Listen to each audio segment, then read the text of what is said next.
Elderberry is what I call a gateway herb. It's one of those plants that get people hooked on herbal medicine because it's incredibly effective for our viral infections and it has a ton of data backed by scientific literature, and it's absolutely delicious. Even your picky kids or partner who hates all of your weird potions will gladly use elderberry remedies. Hey guys, welcome back. If you are new here, my name is Kristen and I am an herbalist here to help you learn how to bring plant medicine into your life to feel better in your body. And today we are breaking down the benefits of elderberry. I'm going to share with you 3 recipes, including my best-selling Elderberry Fire Cider. And we're going to talk about how to actually use elderberry for colds and flus so that you can make sure you get the most out of this plant.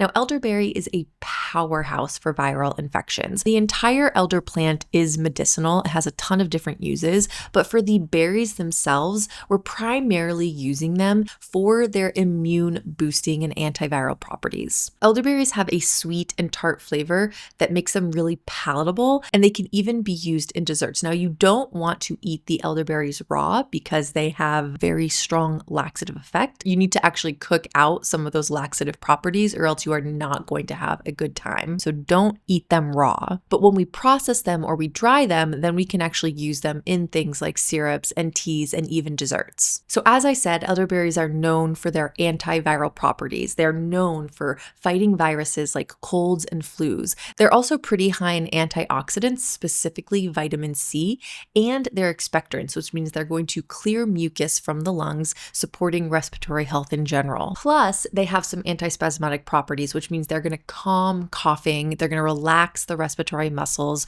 So if you're having a chronic cough, elderberry is going to help with that. Studies show that elderberry can actually reduce the length and severity of the flu, helping people feel better up to 4 days faster than if they were not using elderberry. And a key benefit of how elderberry works is that it actually strengthens the cell walls, which make it harder for viruses to attach and spread. So let's actually talk about how we get elderberries into the body, because that is, again, it's an herb that we have so much fun with because it's so tasty and so delicious. So the first thing that you want to consider is just an elderberry syrup. And this is incredibly easy to make. Elderberry syrup is an absolute classic. It's super easy. And this recipe is going to make 4 cups or a 32-ounce mason jar.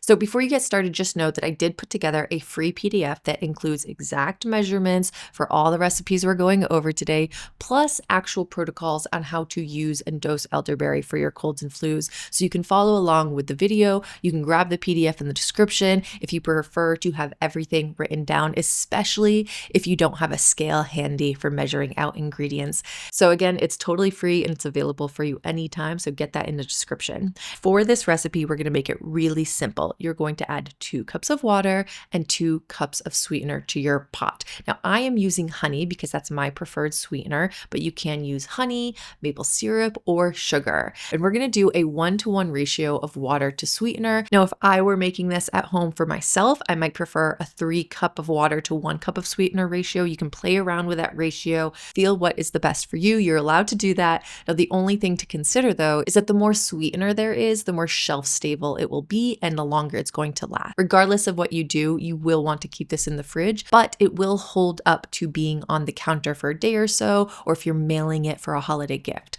So anyways, 2 cups of water and 2 cups of honey or whatever you are using, and add that to a pot on the stove, and then add 2 ounces of elderberry, which is going to be about a cup, and then an ounce of dried or fresh ginger, which is going to be about a 1/5 of a cup. And then you're going to stir this so that all of your sugar or honey melts into the water, and then you're going to bring this to a boil, and then you're going to turn the temperature down so that it's just simmering. Cover that, let it sit for 20 to 30 minutes, and then turn the heat off. I like to let it cool down a little bit so that it's a little bit easier to handle, and then strain this into your mason jar. Now, if you find that you lost some liquid to evaporation or just a little bit of spillage, I like to top this off with a little bit of water to get my herb to liquid medicine ratio correct. Now, this is the most fun recipe by far, but it's really not my favorite to take when I'm sick because it's just too much sugar. Now, it makes a great gift and a great introduction to herbal medicine, but I much prefer my next 2 recipes when I need an actual immune boost, and that is going to bring us to Elderberry Fire Cider. Now, I did cover fire cider in my last video, so if you haven't checked that out, make sure to watch it next because it is a quintessential herbalism recipe, and most cultures have a traditional vinegar-based recipe like this for the immune system. Now, it's a mix of elderberry, onion, ginger, jalapeno, oranges, apple cider vinegar, and honey. And when I tell you that this is one of the most delicious things I have ever had or made in terms of herbal medicine, that is really not an exaggeration. Now, you can just chop all of these ingredients up nice and fine and add them to a jar. You'll cover it with vinegar and then let it steep for 4 to 6 weeks, shaking it every day. But I want my fire cider now. I'm a pretty impatient medicine maker. So I actually am going to add all of my ingredients except for the honey to a blender. And I'm going to blend this until it's smooth and then transfer it to another jar. Now I blend everything to, one, increase the surface area of these herbs and also to extract the juices. And that's going to make it a much stronger medicine. Plus, I'm essentially juicing the plants as well, and that's going to cut down on the steeping time. Now, I do also like to give this a few hot water baths, not letting it get hot enough to cook any of the material. I just like to warm the mix up just a little bit to speed up the extraction time. And doing both of these things, blending it and giving it hot water baths, is actually going to speed up the steeping time. So instead of waiting 4 to 6 weeks for this medicine to be done, you will get a really potent medicine in just about 1 to 2 weeks. So then I'm going to pour this into a mesh bag into my tincture press, and then I'm going to do my spinning situation until all of the liquid is extracted. I'm going to make a note, of course, that if you blend it, you will have to use a mesh strainer because the tincture press has pretty large holes in it, and your fire cider mark is just going to spill right through that. And you're going to have a lot of weird stuff in your fire cider liquid. So you just want to make sure that you're separating all the solid material from the liquid. Now from here, I'm going to add honey, and then I'm going to store this in an amber bottle or a mason jar or whatever favorite container I have. You can get really fun and creative with your medicine making storage. And to use this, it's really easy. You can just take a tablespoon every day, so like 10 to 15 milliliters. But my favorite way to use it is to make it an herbal hot toddy. I'm going to add about a shot of fire cider, a little bit of honey, a squeeze of lemon, and a dash of cayenne pepper, and then hot water. And this is actually my go-to I'm sick and I need to feel better drink, right? Because it has the elderberry, it has the strong effects of fire cider, and it's something that I can drink on a regular basis while I'm actually sick that makes me feel better. It's very soothing on the throat, especially if you have a really scratchy throat. So if I'm sick, I might have 1 or 2 herbal hot toddies a day, but what I'm mostly going to use is a concentrated elderberry extract. And that is going to bring us to our final recipe. And you have options for this final recipe, again, because elderberry is incredibly palatable and ubiquitous. If you have taken my seeds course, you know that you can make a concentrated extract with alcohol, vinegar, or vegetable glycerin.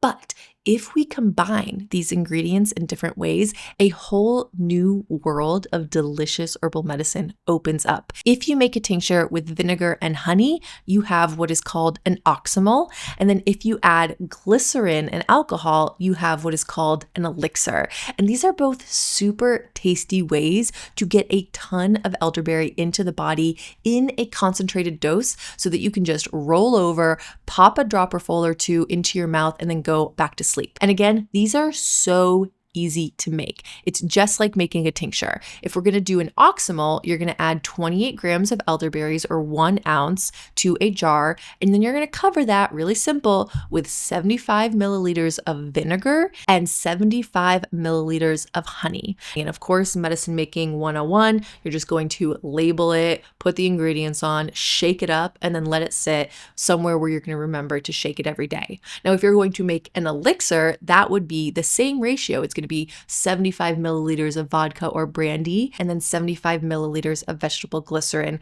with your 28 grams or your 1 ounce of elderberry. And then regardless of which of these you are using, vinegar or alcohol, you're going to want to stir it all up. You're going to want to shake it all up so that the honey or the glycerin is mixed really well. And then you're going to let this sit for 4 to 6 weeks. But then as per usual, you're going to strain it and then store it in a dropper bottle with a label and your ingredients. So this is really cool because we have our regular tincture process, but we can make it a little tastier and a little bit more fun using some of these other materials and then mixing them together. So now that we have all of these recipes that we could use for elderberry, let's talk about how to actually use and dose elderberry to support the immune system, whether you are just trying to prevent getting sick or you are already feeling under the weather. Now, for prevention, what you're going to do is just take a daily dose, right? A standard either 1 to 2 tablespoons of elderberry syrup every day to help strengthen your immune system, maybe 1 to 2 tablespoons of fire cider if you like that pungent support. And of course, we have our more concentrated medicines. If you prefer elixirs or oxymels or even a tincture, you can do 1 to 2 dropperfuls daily for a more potent dose of elderberry. Remember that when we are doing our general self-care, we take about 2 to 3 doses a day for prevention and general wellness. Now, on the other hand, if you are actually feeling sick, maybe you have a scratchy throat, a little bit of congestion, the kids have cooties, whatever, you are going to want to increase your dose to give the body the extra support it needs. And this is going to do 2 things. First of all, it's going to decrease your viral loads so that you are replicating the virus less, and it's going to significantly shorten the duration at which you are sick. And in general, for an acute illness, we are dosing up every 2 to 3 hours. So that's going to be a tablespoon of elderberry syrup every 2 to 3 hours. That's going to fight off the virus and boost your immune system. Maybe you don't want all that sugar, so you do fire cider instead. Or you could do your concentrated extract, right? 1 to 2 dropperfuls every 2 hours for a stronger acting dose. And then, of course, couple of herbal hot toddies in there with your fire cider and your hot water and your lemon. That's going to make the experience a little bit more pleasurable if we're even able to access pleasure while we're very sick with the cold or flu. Now, again, for even more detailed guidance on using elderberry to prevent and treat cold and flus and how elderberry works, as well as a step-by-step protocol for when you're sick, make sure that you get the free PDF for today's episode so you always have this information and can make the recipes at home.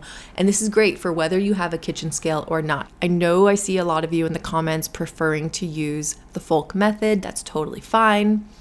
So I have those ratios in the PDF as well, so you can make sure that you get access to it. And if you liked today's episode or if it was helpful, make sure you give a like and a subscribe, a thumbs up.